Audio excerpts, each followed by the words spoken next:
جی ہم کوشش کرتے ہیں اس ٹائم یہ نیٹ کے لیے، لیکن یہ بے شمار لوگ سنتے ہیں، پھر اگر نام نہ بھیجیں تو پھر کال آتی ہے بھئی آپ کا درس نہیں آیا، تو لوگوں کو فائدہ ہو رہا ہے، اس لیے تھوڑی سی یہاں کوشش ہوتی ہے، تکلیف تو ہوتی ہے، اور بعض لوگ اس کو اچھا بھی نہیں سمجھتے ہیں، لیکن یہ ایک ذریعہ ہے پہنچانے کا، پیغام پہنچانے کا ایک ذریعہ ہے۔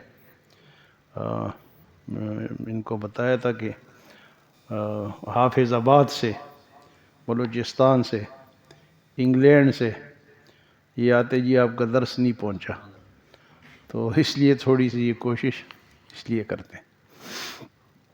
تو کوئی بھی یوٹیوب پہ آتا ہے، کوئی بھی اس کو دوبارہ بھی دیکھ سکتا ہے، سن سکتا ہے۔ قاری عبدالخالق خان کے نام سے یوٹیوب پہ یہ درس آتا ہے۔ نحمده ونصلي على رسوله الكريم، أما بعد فأعوذ بالله من الشيطان الرجيم، بسم الله الرحمن الرحيم، مثل الذين اتخذوا من دون الله أولياء كمثل العنكبوت اتخذت بيتا وإن أوهن البيوت لبيت العنكبوت لو كانوا يعلمون إن الله يعلم ما يدعون من دونه من شيء وهو العزيز الحكيم وتلك الأمثال نضربها للناس وما يعقلها إلا العالمون خلق الله السماوات والأرض بالحق إن في ذلك لآية للمؤمنين۔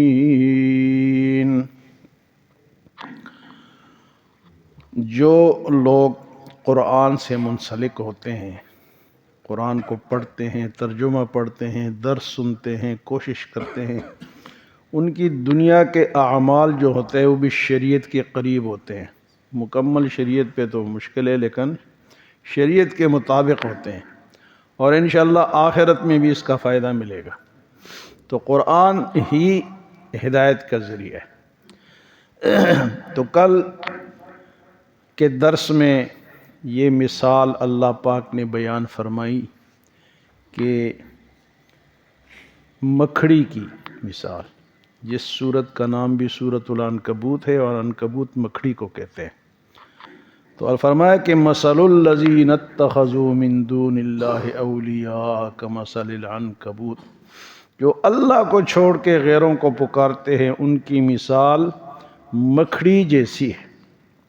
کیسی ہے؟ اتخذت بیتا، وہ ایک گھر بناتی ہے۔ گھر تو ہر جاندار کی ضرورت ہے نا، تو وہ بھی اپنے لیے بناتی ہے۔ اتخذت بیتا وَإِنَّ أَوْهَنَ الْبُيُوتِ لَبَيْتُ الْعَنْكَبُوتِ، جس طرح اس کا گھر سب سے کمزور ہے، اسی طرح خدا کو چھوڑ کے دوسروں کو پکارنے والے اتنے ہی کمزور چیزوں کو پکارتے ہیں۔ مکھڑی کا جالا اگر کمزور ہے تو غیر اللہ کو پکارنے والے ایسے کمزوروں کو پکارتے ہیں۔ لو کانوا یعلمون، شاید یہ سمجھ جاتے۔ پھر فرمایا ان اللہ یعلم ما یدعون من دونہ من شیء، اللہ جانتا ہے کہ اللہ کے سوا یہ کن کن چیزوں کو پکارتے ہیں، اللہ کو تو پتہ ہے۔ ان اللہ یعلم ما یدعون من دونہ من شیء، کہ اللہ تعالیٰ جانتے ہیں کہ جو لوگ اللہ کو چھوڑ کے اور چیزوں کو پکارتے ہیں وہ سب جانتا ہے۔ وَهُوَ الْعَزِيزُ الْحَكِيمُ، اور وہ غالب ہے اور حکمت والا ہے، اس کو کوئی مغلوب نہیں کر سکتا، اور اس کی ہر بات کے اندر حکمت ہوتی ہے، کوئی راز پوشیدہ ہوتا ہے، وہ ہمیں سمجھا رہا ہوتا ہے۔ پھر اللہ پاک فرماتے ہیں کہ وَتِلْكَ الْأَمْثَالُ نَضْرِبُهَا لِلنَّاسِ، یہ مثالیں ہم لوگوں کے لیے بیان کرتے ہیں۔ کیوں؟ مثال کے ذریعے سے بات جلدی سمجھ میں آتی۔ بے شمار مثالیں قرآن میں بیان فرمائے۔ اللہ پاک فرماتے ان اللہ لا یستحیی ان یضرب مثلا ما بعوضۃ فما فوقها، اللہ تعالیٰ اس بات سے نہیں شرماتا کہ وہ مچھر کی مثال بیان کرے یا اس سے بھی کم تر کسی چیز کی مثال سمجھانے کے لیے بیان کرتا ہے۔ لوگ کہتے تھے جی مچھر کی مثال، مکھی کی قرآن میں ذکر، مچھر کا ذکر، مکھڑی کا ذکر، یہ کیسا قرآن ہے؟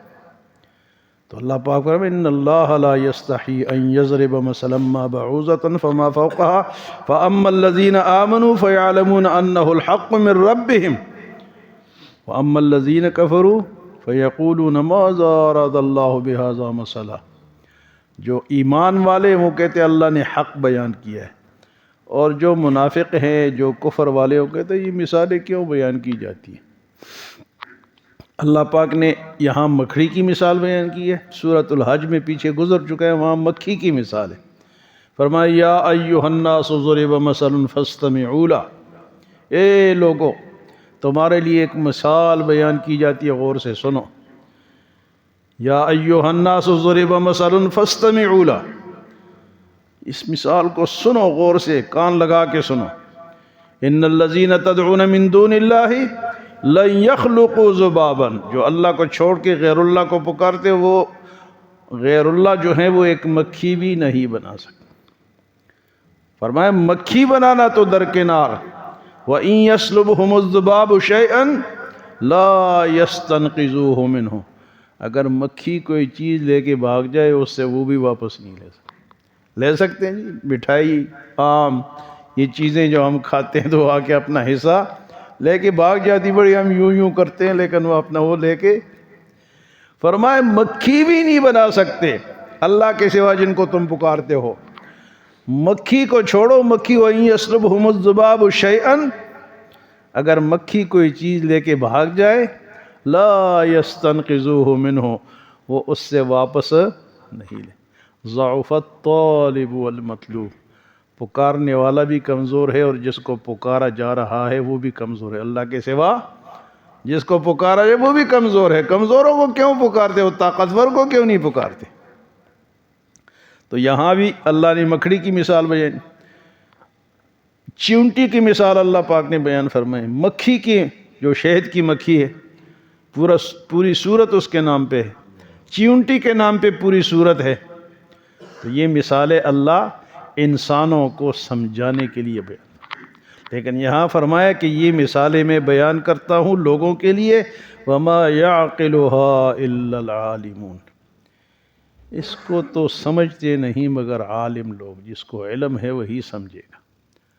تو علم اسی کو جو سوچے گا، تھوڑی دیر بیٹھے گا، قرآن کو تدبر سے غور سے پڑھے گا تو اس کی سمجھ میں آئے گی۔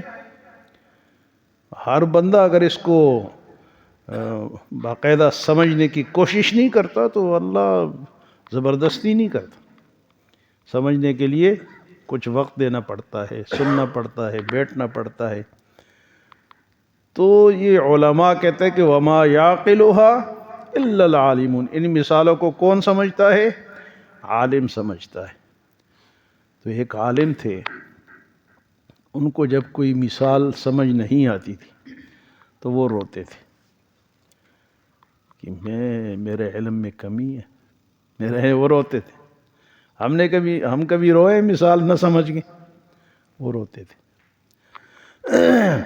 فرمائے وما يعقلها الا العالمون وتلك الامثال نضربها للناس، یہ مثال اللہ کیوں بیان کرتا ہے؟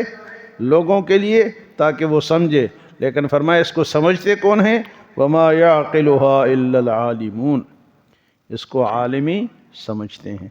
تو عالم دو طرح کے ہوتے ہیں، ایک تو دین کا عالم ہے، ایک معلومات کا عالم ہے۔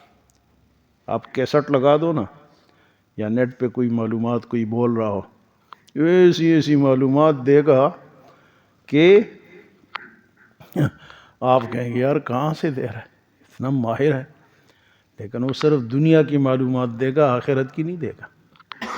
وہ دنیا کی معلومات اور چیزیں، علم اور چیز، علم وہ ہے جو اس پہ عمل ہو۔ بعض لوگوں کو بہت معلومات ہوتی ہے لیکن آپ دیکھو کہ سن من ہوتے ہیں، نہ نماز ہے، نہ روزہ ہے، نہ کوئی دینی کام ہے، معلومات ہے ان کے پاس، خزانہ ہے، ٹی وی پہ بٹھا دو ساری رات بولتے رہیں گے، لیکن ان کو کہو جی کہ نماز پڑھو، یہ مشکل کا تو معلومات اور چیزیں علم وہ ہے جس سے اللہ کی پہچان ہو، معرفت حاصل ہو، آخرت کی طرف بندے کی توجہ جائے، جس کے لیے پورا قرآن آیا ہے۔ تو فرمایا کہ وَتِلْكَ الْأَمْثَالُ نَضْرِبُهَا لِلنَّاسِ، بے شمار مثالیں ہیں قرآن میں، لیکن ہم ساری تو بیان نہیں کر سکتے۔ بے شمار مثالیں اللہ نے دی، جگہ جگہ مثالیں آتی ہیں۔ ہاں جی، وَضَرَبَ لَنَا مَثَلًا وَنَسِيَ خَلْقَهُ، کہتا ہے انسان مجھے سمجھاتا ہے اور اپنے پیدائش کو بھول گیا، مجھے مثالیں دیتا ہے کہ میں دوبارہ اٹھوں گا، کس طرح اٹھوں گا۔ وَضَرَبَ لَنَا مَثَلًا، مثال دیتا ہے میرے لیے، خلقاً میرے پیدائش پہ، وَضَرَبَ لَنَا مَثَلًا وَنَسِيَ خَلْقَهُ قَالَ مَنْ يُحْيِي الْعِظَامَ وَهِيَ رَمِيمٌ، کہ میں ہو جاؤں گا، میں ہڈیاں ہو جاؤں گا پھر میں، یہ مثالیں دیتا ہے۔ قُلْ يُحْيِيهَا الَّذِي أَنشَأَهَا أَوَّلَ مَرَّةٍ، آپ ان سے کہہ دیں کہ تمہیں دوبارہ اسی طرح اٹھائے گا جس طرح پہلی دفعہ اس نے تمہیں پیدا کی، اسی طرح اٹھائے گا۔ پہلی دفعہ مشکل ہے، دوسری دفعہ کیا مشکل ہے، وہ تو بنا ہے۔ قُلْ يُحْيِيهَا الَّذِي أَنشَأَهَا أَوَّلَ مَرَّةٍ، آپ ان سے کہہ دیں کہ آپ کو اسی طرح بنائیں گے جس طرح پہلی دفعہ اللہ نے تمہیں بنایا۔ تو یہ سپارہ 20واں ختم ہو رہا ہے، اس پہ آخری آیت ہے خلق اللہ السماوات والارض بالحق، اللہ نے زمین و آسمانوں کو سچائی کے ساتھ بنایا ہے، پیدا کیا ہے۔ کوئی آسمان بنا سکتا ہے؟ کوئی زمین کا ایک ٹوٹا بنا سکتا ہے؟ ایک ٹوٹا بنا لے، اس میں پھر کاشتکاری کر لے، اس سے کوئی پانی نکال لے، اس سے کوئی، پہلے زمین تو بنا کے دکھاؤ۔ آسمان بغیر ستونوں کے اللہ نے بنائے، تم چلو ستون لگا کے بنا دو، نہیں بنا سکتے۔ خلق اللہ السماوات والارض بالحق، اللہ نے پیدا کیے ہیں آسمانوں کو اور زمین کو سچائی کے ساتھ۔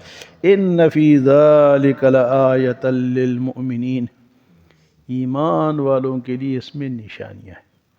وہ سمجھتے ہیں کہ میرا کوئی خالق ہے، اس نے یہ بنائی ہیں، تو میں اس پہ ایمان لاؤں، میں اس کو مانوں، اس کی عبادت کروں۔